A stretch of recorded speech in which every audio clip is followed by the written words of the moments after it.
রাতটা আজও আমি ভুলতে পারিনি। ঘটনাটা প্রায় 1 বছর আগের। এক বন্ধুর সঙ্গে আমি গিয়েছিলাম এক পুরনো রাজবাড়ি দেখতে। লোকজন বলে জায়গাটা অভিশপ্ত। আমি এসব বিশ্বাস করতাম না, বরং মজা পেতাম। বিকেলের দিকে ঢুকেছিলাম, কিন্তু ঘুরতে ঘুরতে কখন যে সন্ধ্যা নেমে গেল খেয়ালই করিনি। হঠাৎ বুঝলাম আমার বন্ধু কোথাও নেই। চারপাশ নিস্তব্ধ, ভাঙা দরজা, ছাদের ফাঁক দিয়ে ঢুকে পড়া অন্ধকার, আর অদ্ভুত এক গন্ধ, পুরনো আর পচা কিছু একটা। ফোনে নেটওয়ার্ক নেই। আমি ডাকলাম, এই কোথায় গেলি? কোনো উত্তর নেই। তারপরই একটা আওয়াজ শুনতে পেলাম। মনে হলো উপরের তলায় কেউ ধীরে ধীরে হাঁটছে। রাজবাড়িটা তো ফাঁকা থাকার কথা। বুকের ভেতর ধড়ফড় শুরু হলো, কিন্তু কৌতূহলটা আমাকে থামতে দিল না।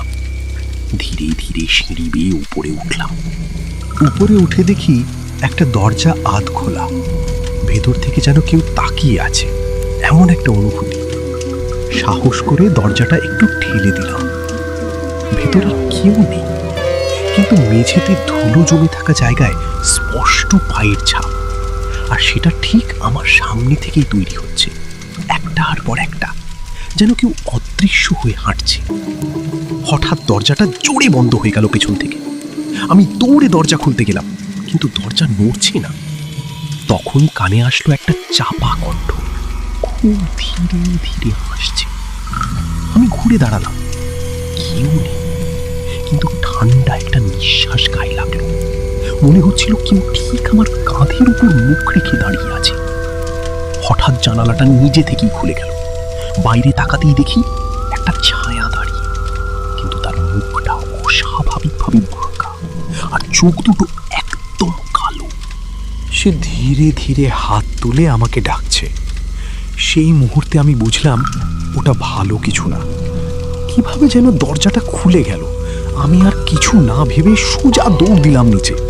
পেছনে স্পষ্ট শুনতে পাচ্ছিলাম দ্রুত পায়ের শব্দ, যেন কেউ আমার ঠিক পেছনেই দৌড়াচ্ছে। বাড়ির বাইরে বের হয়ে আর একবারও পিছনে তাকাইনি।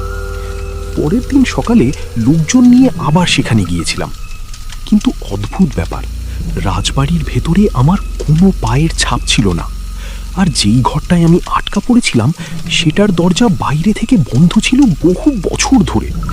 আর আমার বন্ধু, তাকেও খুঁজে পেলাম, কিন্তু সে বলল সে নাকি ভয়ে আমার সাথে ভেতরেই ঢুকেইনি। আজও রাতে ঘুমানোর আগে মাঝে মাঝে মনে হয় কেউ যেন খুব ধীরে ধীরে আমার পেছনে এসে দাঁড়াচ্ছে, আর কানে ফিস ফিস করে বলছে, আবারও রাজবাড়িতে আয়।